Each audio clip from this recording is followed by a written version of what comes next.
Hey everyone, Mike Burke here with InsideRealEstatePhotography.com, and in this video we're going to take some real estate photos with my iPhone and also my Sony A7IV and see how they stack up against each other.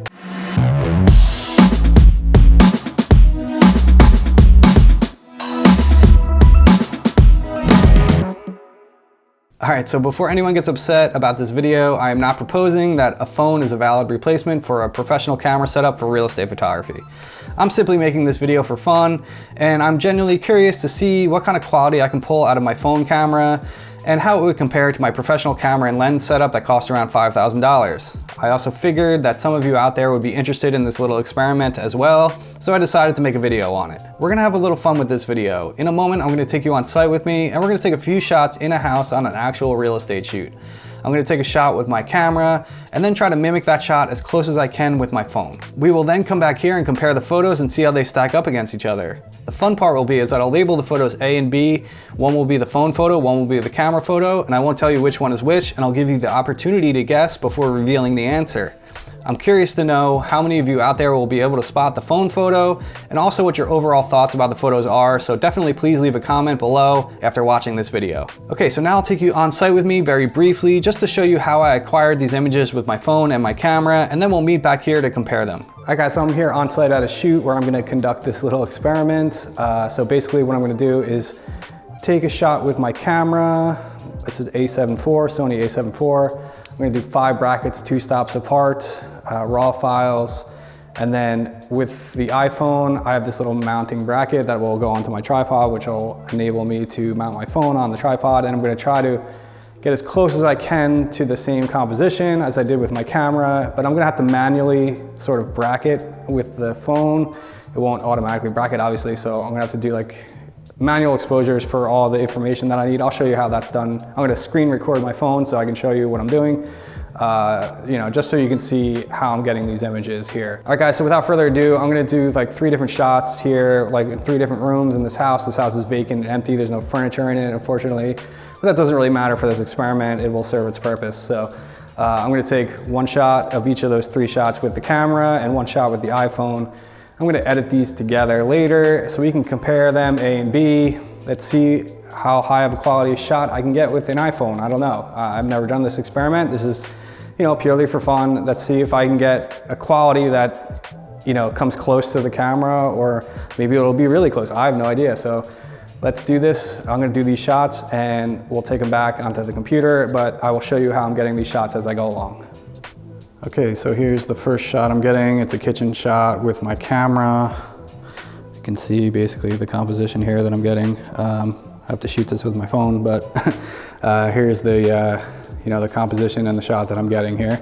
So I'm gonna fire this one off with the camera.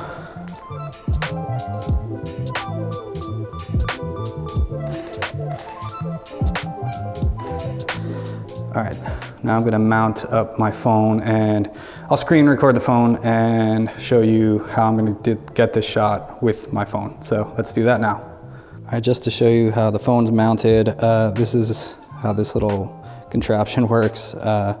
So this is how I have my phone mounted on the tripod, and I'm going to now attempt to do this shot with my phone, get as close as I can to the shot I did with my camera. All right, so as you can see, I'm screen recording. First thing I'm going to do is just switch to the wide angle lens, the 0.5, and I'm just going to, it's actually wider than my camera is at 16 millimeters. I don't know what the equivalent here is, the 0.5 times. I think it's is it 12? I'm not sure.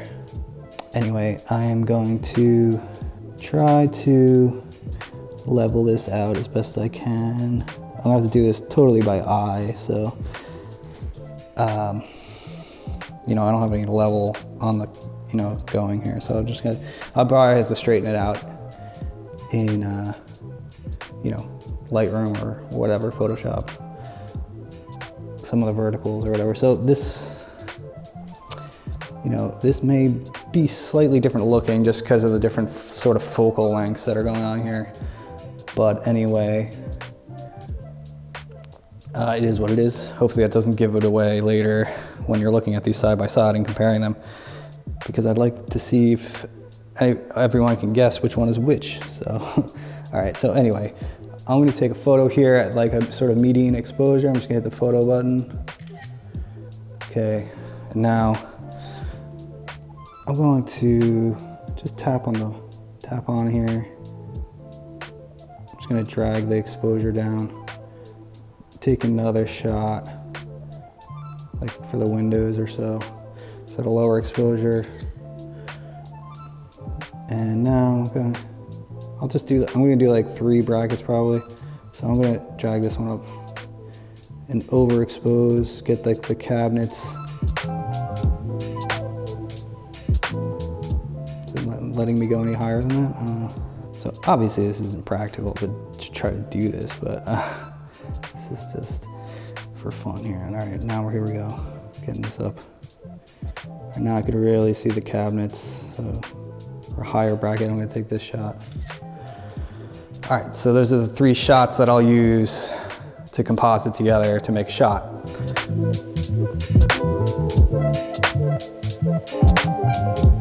All right guys, so for the next 2 shots, I'm just gonna do them off camera. I'm gonna do the same process I just showed you. There's no reason to show you to you again and bore you to death. So I'm just gonna use the same exact way. I just wanted to show you basically the setup that I was using and how I was acquiring these images with the phone and all that, just to show you.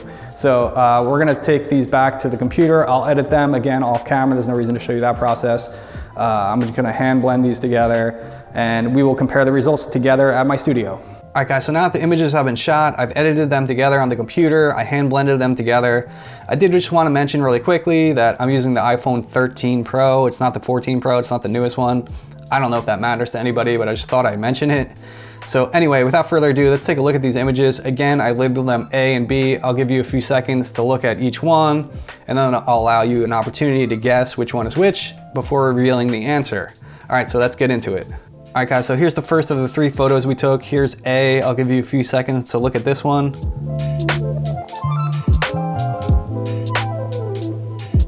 Okay, here's B. I'll give you a few seconds to check this one out.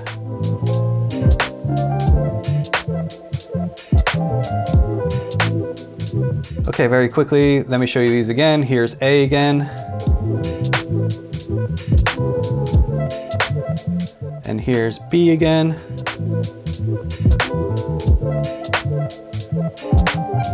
All right guys, so there's the first set of images, A and B. Which one do you think was shot with the iPhone? Was it letter A or was it letter B? Do you have it in your mind? All right, so the first set of images, the iPhone image was letter B. Did that surprise you? All right, now let's look at the second set of images. All right guys, here's letter A for the second set. I'll give you a few seconds to look at this one.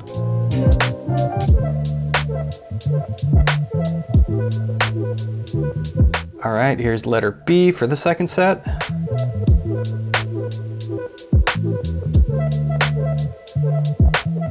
All right, again, here's letter A.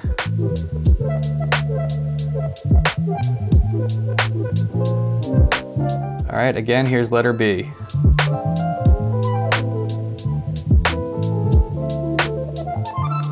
All right, guys, so there's the second set of images. Which one was the iPhone image? Was it letter A or was it letter B? This time around, the iPhone image was letter A. Did you get it?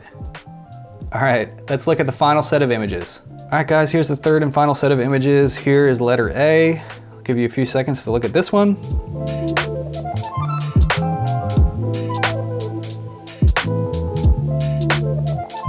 All right, here's letter B.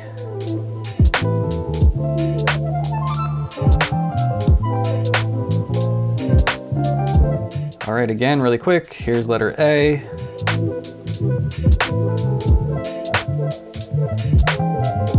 And here is letter B.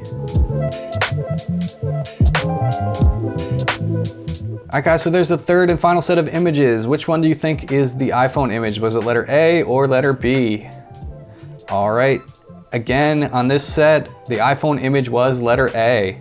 Was that surprising to you? Please let me know. All right, guys, just quickly, my thoughts on all this. I was actually rather impressed with the phone image that I was able to get. I mean, it's a decent looking image. It's not as good as the camera, obviously, as we would expect. I mean, the lens on the phone is this big. It's nowhere near the glass you get with, you know, a $2,000 lens or whatever. And I definitely thought the color rendition with the camera was significantly better.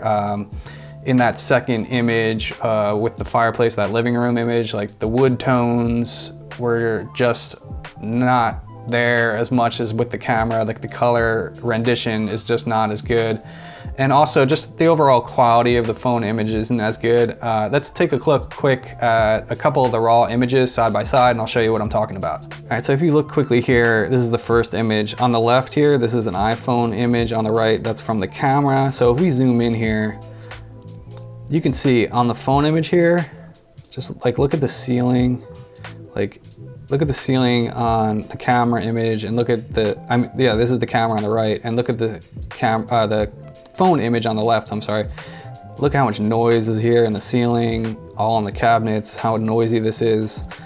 And like, you know, around the sink, here in the dark areas, if you really zoom in, like the hood of the stove here, just like how noisy and almost like muddy this image looks. This is the phone image on the left again. You know, so, I mean, these are raw, unprocessed, completely unprocessed. These are just raw, straight out of camera.